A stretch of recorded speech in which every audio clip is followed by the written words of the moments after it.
The top stories: trade unions meet the Minister of Finance to discuss public sector layoffs. We visit the Salvation Army for its annual distribution of Christmas hampers. And the great train robber dies. Hello, I'm Bertram Niles. Welcome to Nation News for Wednesday, December the 18th, 2013.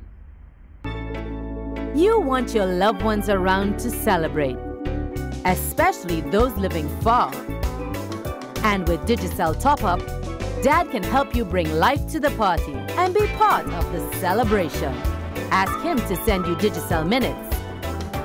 Receive free instant additional credit. Stay connected here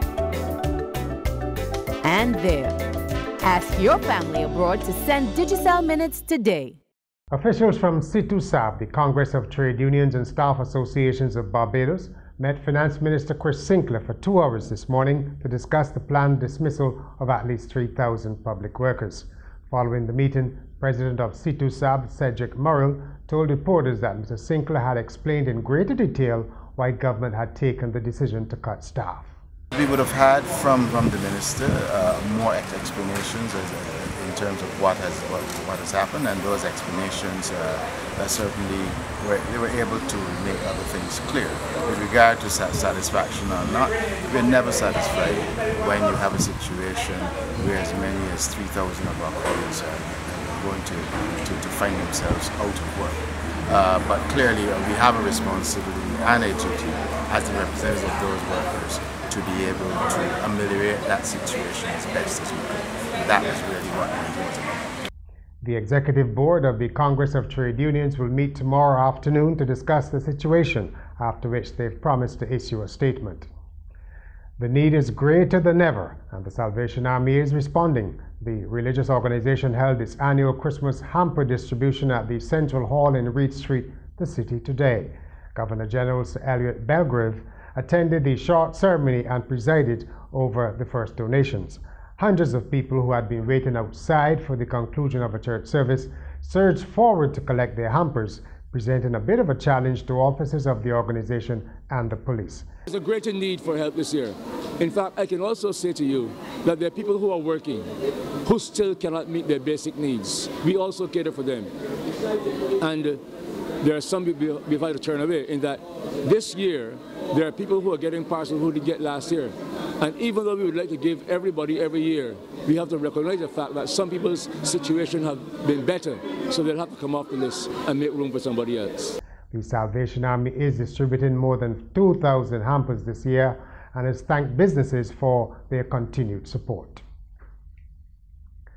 Still in the spirit of giving, this morning the Optimist Club of Barbados South donated 18 hampers to the Child Care Board. Deputy Director of the board, Denise Nurse, says many families go hungry on a daily basis and the donation means they can be fed this Christmas. Better management is the remedy being prescribed for the survival of construction firms in Barbados. Managing Director of Steve's Building Works, Stephen Eiffel, says businesses have to make tough decisions now about their futures. Mr. Eiffel says he's had to lay off 5 of his 60-odd workforce over the last 6 months. He criticized businesses for having too many employees. The key thing in this environment is to make sure that whatever you do it properly.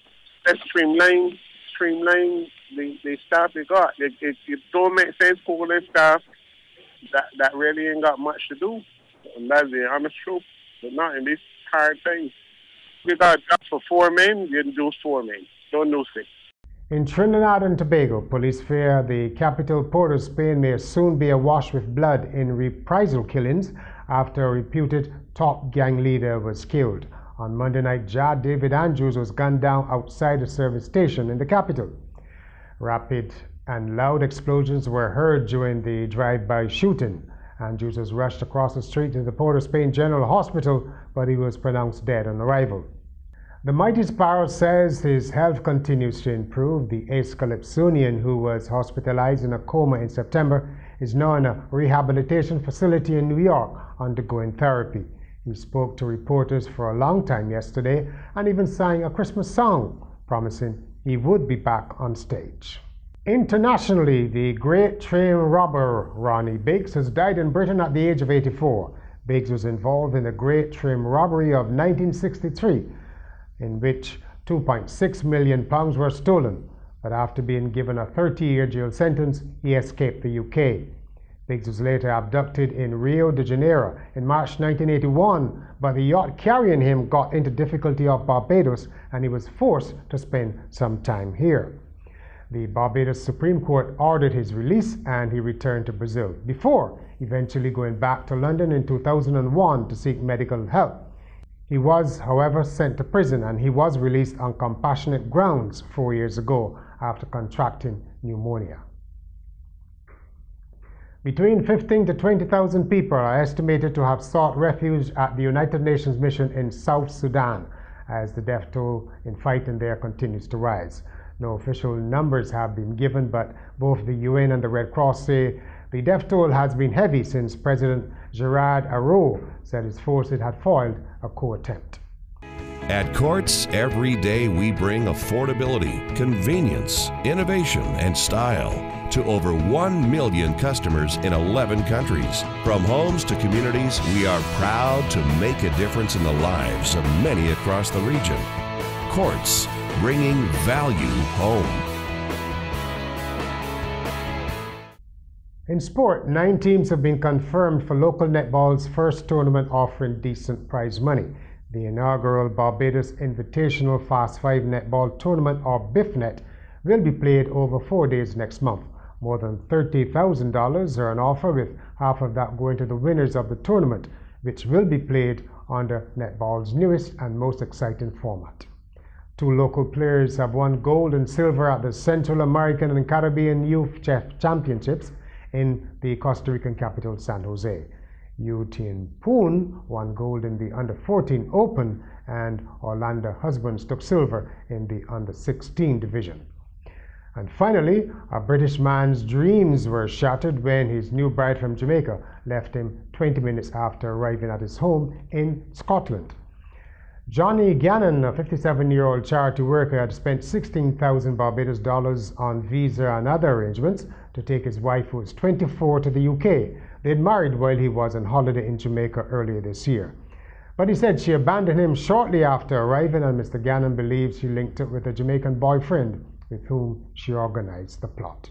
And that's Nation News for Wednesday, December the 18th. I'm Bertram Niles.